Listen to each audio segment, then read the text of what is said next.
Brought to you by Oxyrich. Manikchand Oxyrich, proudly Indian.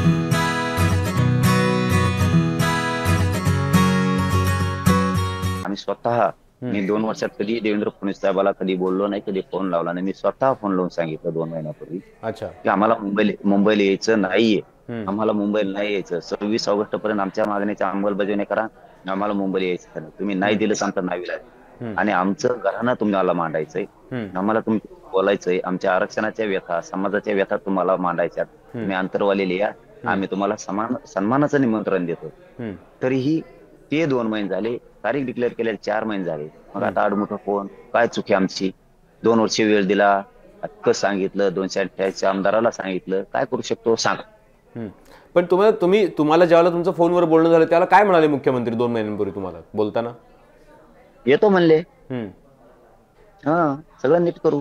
बर काय करणार काय चूक? आता मुंबईला नको येतो कुठे? ती न्याय देणारी भूमी आहे. आम्ही तिथंच येणार ना. आम्ही महाराष्ट्राच्या बाहेर थोडं चाललो. आमचीच मुंबई आहे. आम्ही मुंबईची सगळी जनता तिथली आमची. आम्ही इथे आम्ही काय वेगळे थोडे. गरिबांचे पोरं मुंबईत यायला लागले. उलट मुंबईकरांनी तांब्याभर पाणी, एखादी भाकर दिली पाहिजे. गरिबांचे लेकरं कधी काळी मुंबईत यायला लागले. आम्ही तुम्हाला त्रास द्यायचा असता तर वाशीतून वापस आलोच नसतो त्यावेळेस. आताही आमचा त्रास द्यायचा उद्देश नाहीये. आणि मुंबई तकच्या माध्यमातून जाहीर सांगतो, तुम्हाला वाटतंय ना आमच्यामुळे कोंडी होईल, आम्हाला एक रस्ता देऊन टाका. 1000 रस्ते आहेत तुम्हाला. आम्ही त्या रस्त्याने आझाद मैदानाला जातो. काय पाहिजे तुम्हाला आणखी? पण आम्ही येणार आहे.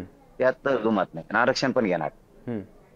पण तुम्ही म्हणालात की तुम्हाला सांगितलं होतं की अंमलबजावणी करतो. मग तुम्हाला जे आश्वासन दिलेलं होतं ते आश्वासन, मला असं वाटतं की शिंदे साहेब त्यावेळेला मुख्यमंत्री होते त्यावेळेला आश्वासन दिलेलं होतं. तुम्हाला असं वाटतंय का की सरकार बदललं त्यामुळं आश्वासनाची पूर्ती होत नाहीये? तुमची भावना काय त्याच्याबद्दलची?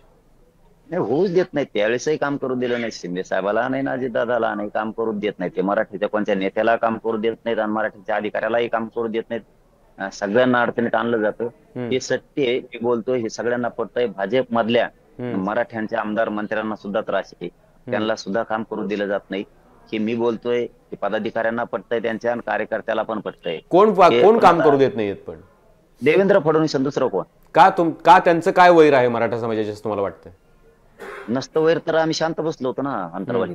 का गोळ्या घातल्या आम्हाला? काय कारण आहे त्याचं? मी उत्तर देतय का? कारण ज्यांनी आम्हाला मारलं, ज्यांनी प्राणघातक हल्ला केला, ती पण आमची आईच होती ना.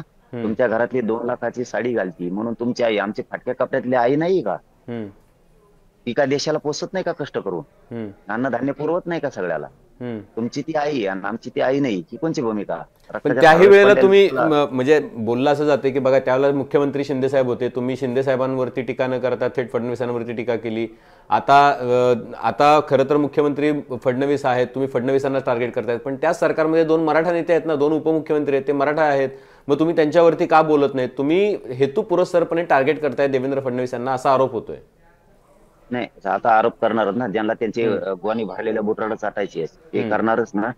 त्यांना ज्यांना आई बहीणच कळत नाही, ज्यांना जातच कळाय ना, जातीचा सन्मान वाढवणच कळा ना, त्यांना आम्ही काय करू शकत नाही. देवेंद्र फडणवीस टप्पर आहे का कॉलच्या पोलिसाची? ते नाही म्हणल्यावर कोणाची टप्पर आहे का? अहो नेत्याची टप्पर नाही. सकाळी ईडी लावली तर संध्याकाळी रात्रभर बाथरूमात बसतंय ते. मोठ्यातला मोठा नेता दुसऱ्या दिवशी सकाळी लगेच भाजपात गेलेलं दिसतं. मोठं चुट्ट बी, बारकं चुट्ट बी, मोठा डाके टाकणारा बी. ईडी आली म्हणलं की बाथरूमात लपून बसतंय हागायच्या आणि सकाळी लगेच म्हणतं चाललो मी भाजपात.